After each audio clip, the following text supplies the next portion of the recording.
And I'm going to say this a couple of times before you answer. Do you want to heal or do you want to live? To maintain the client's privacy, I'll be answering his words in this section.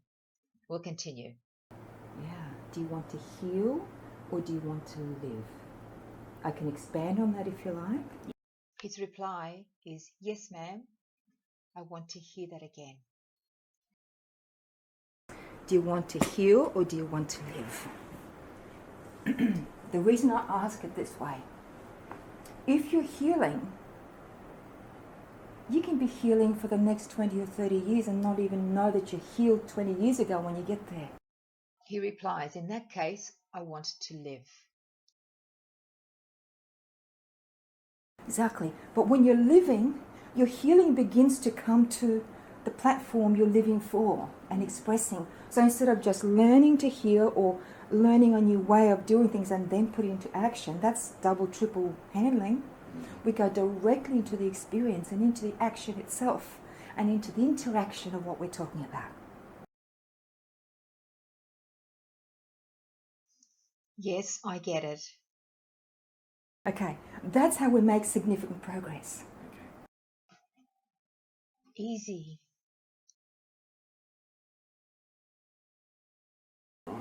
We're actually writing a script for a new movie for you. Okay. And I want to also say one more thing. If we look at what's happened to you as a gift and not something to reclaim, that means we're going back and exploring why, etc. But expanding into other territories in your mind and your body and your life that you haven't touched yet. Yeah. You following that? Yeah. Okay, great. So therefore, as you expand, then it'll start linking and healing that other bit without isolating that part. Awesome. And giving that the significance instead of the new life that we're going for as a significance. Yeah. Yeah? Yep. Beautiful.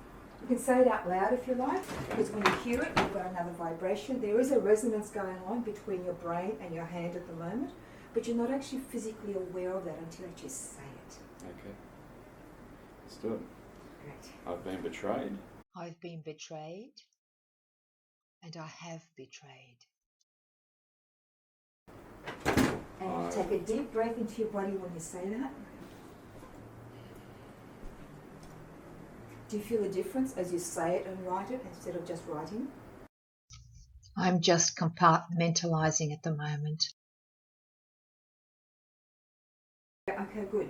So pay attention to that now. Okay. As you breathe into it and feel the difference that the pen feels like it has its connecting to the paper as you actually say, I've been betrayed.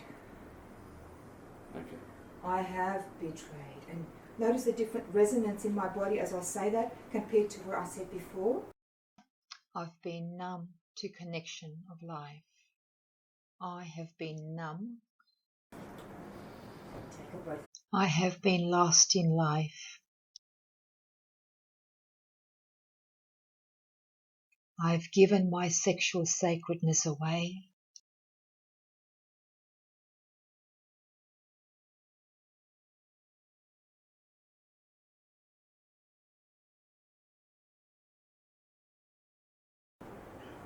Now go one step deeper with that. What does depression feel like?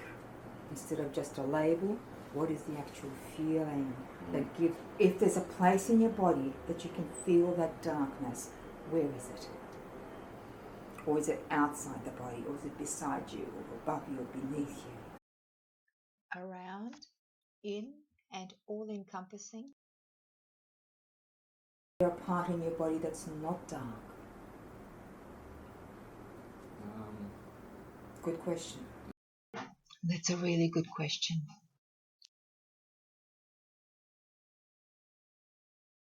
Find that little crack of light somewhere. That might be my heart. Have you found a place to love? Absolutely. I can say that with absolute certainty. Wonderful. So you've got a huge darkness with that sliver of light. that you want to expand into the rest of it so you can shine a light on everything else. Would that be That is about? correct. Yeah. Do you want to say it in your words?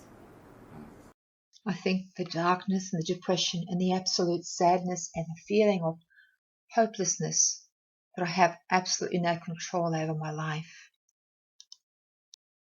Now that I have the love and the tenderness of my current loving relationship, it provides the tenderness that brings the absolute joy, and it does affect You how I want to view expand life. that light now into that. Yep. And of course, we already covered that there's darkness everywhere else, but that sliver of light in your heart is what we're focusing on right now. Are you understanding the distinction between where you were going to go and where I brought you back now? Yes. Okay. Now you can see why we're videoing and recording. Yeah. Because we can easily forget that. His reply is, if I can just bring that light in and let that permeate and be positive. Forget the positive. No, we're not going to expand on that. We're just following that light. Okay. Okay? We're getting very clear. Because positive doesn't do anything. Positive thinking, all of that is nice stuff. Mm. But I'm going to take you as actual expression of it. It is what it is, what it is. Yeah, and don't make it worse than it is, don't make it better than it is. Make it is what it is. And then when we got the clarity of what it is, then from there we can see far better, correct? Correct. Yeah. Yeah. So we're not going to try and heal the distortion at the moment. We're just getting very, very clear. Yeah. Happy that? Yes. Great. Absolutely. Good. Moving on. So you said PTSD. What does that feel like? Is that I'm trying to help you to identify that rather than the word. I want to help you out with this. Just bear with me for a moment. Is that the mind going back to the old stuff, and is that regret, or is it, or you're digging through it, or is it like entrapment, or is it, what is it? That's a diagnosis that I've had. I understand, and now we're getting really clear with Yeah. where that diagnosis sits in you, and whether it's real or whether it actually is a word for something else that actually has a real feeling. Well, That's a really, really good question. I hear other people with PTSD and I don't liken myself to what they're going through. For you, yeah. What is it that I'm going through? It's the reliving of the trauma. So therefore you're going back to that dark place. When you say reliving trauma, you're going back to the dark place. It is not only the one incident, although predominantly it is that one incident. Other incidents that slip in, and then it's anxiety, and it's happening again and again. Let's go back to anxiety and fear. What that usually brings up is you cannot have anxiety and fear if you know the next step that you feel safe to take. Would that be correct or not? Yeah. You tell me, yeah? Okay. So therefore, let's re-identify the words anxiety and fear, because what that really means, I'm stuck where I am, and I don't know where my safety place is. So I'm stuck, I can't move out of it. The reality is I want to step out into a place that feels sure and secure and steady, but new. So therefore, because it's new, it's not going to feel totally sure and secure, is it? That's right. So we're going to get you comfortable with being in a new place that's not secure as the security we know back there, because the anxiety and the fear is the old security spot too. Yeah. Would you say that's correct? Expand on that a bit? Because I don't want to be putting words into your mouth, but I'm helping your brain start to connect with where you're at instead of just having a diagnosis. If someone's telling you that you belong in this slot and that slot, and you go, I don't belong in any of them, that's why you're here. Yeah. Just repeat what you just said. Okay, so what does that anxiety and fear feel like for you? Because that's actually a comfort zone. It's a place you know. But it's also a place that traps you.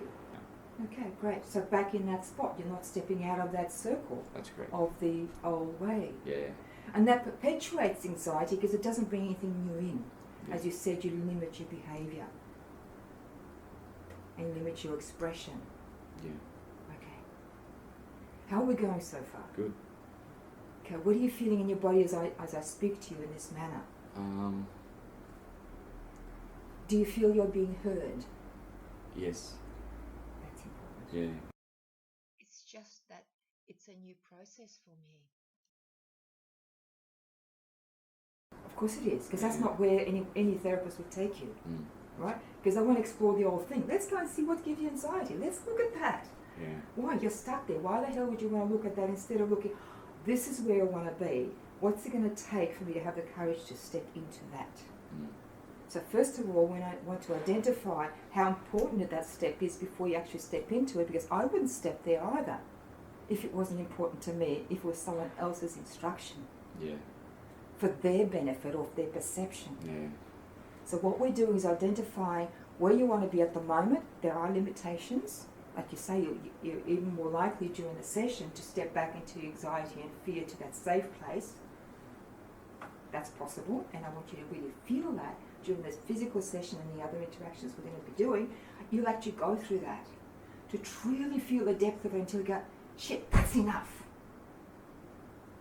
I don't like this at all. I don't care what the next step is. I mean, I know it. I'm going how fearful the next step is. If I'm going to feel that fear there, I may as well feel fear in a new place that has more opportunities for me. Yeah. Making sense? Yeah. It's Good. So we don't have to now. Yeah. Because you will still go through a form of anxiety in a new place, but it'll be different. Oh, okay. So what I mean about anxiety is going to be different, because any new spot goes, where am I, what's going on? It's still a level, but we give it a different words, because it's actually, in a sense, almost a similar feeling, but with progress. Yeah. Yeah. Yeah? Yes. Okay. Because you don't know where you are here. It's not safe, you don't know where you are. Here in the new spot that you've defined you want to be, you still don't know where you are, what you really need to achieve that, because you need to explore that. Yeah. Yeah. Yeah. But you can explore it with enjoyment because you've decided to be there. Yeah. It's a Whereas back here, choice. that decision was made for you. Yeah. What was the next thing? We've done anxiety, we've done PTSD, we've done depression. I lost connection with my son.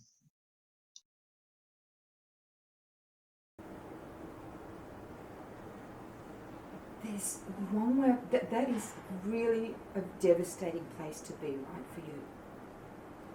Yeah. It is. Okay. To reconnect with him from where you are is not going to work. Mm. But to reconnect with him through the progress you make, as an example of who he can grow into, because you're growing into that, can provide a connection. Do you want me to repeat that, help you out with that? That's a big thing for you. Yeah. So, first thing, you've got a loss of your son. That's part of your heart too. It's a very deep part of your heart. Look at me, look at me.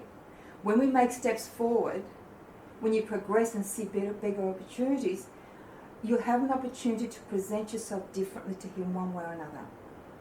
So we're stepping into that, not the old place of the loss. We have to acknowledge the loss. Look at me, stay with me. Okay. Because this is a happy place we're stepping into. As you step into that new place, because you don't know what is being said to him, well, you do to some degree. But when you are becoming who you are becoming, and that can be clearly observed by him, because at 11 he's not stupid. Children see things that adults don't think they can see. The connection with you is going to be very different. When we're working on the person you're living into, because that's where we're heading, right? First we need to identify where we are, right? To appreciate where we're heading, because unless we cover that, that step's not going to make any sense, and you're not going to want to be there. Stepping into life, because you also said to me about Bob Proctor and wealth, where I'm going to be helping you, getting into that life.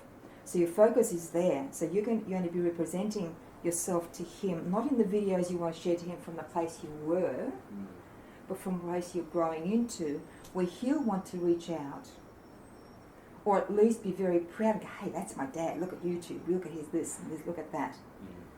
Okay? And you can actually, because there's a lot of people in your situation. and a lot of men in particular. Mm. They've forgotten.